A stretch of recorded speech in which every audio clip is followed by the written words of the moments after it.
Hello বাবা, আমার এই গাড়ি চলবে না, আমার একটা মার্সিডিজ বেঞ্জ লাগবে এখনই। আমার এই গাড়ি চলবেই না, আমার 2 দিনের মধ্যে গাড়ি লাগবে, নতুন গাড়ি।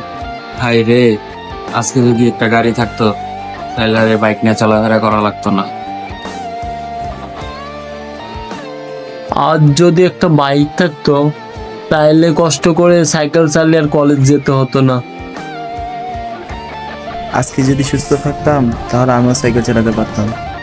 जिसको जो भी मिलता है दे सबक नहीं मिलता, मुझसे बोले मन मेरा सबको सब नहीं मिलता।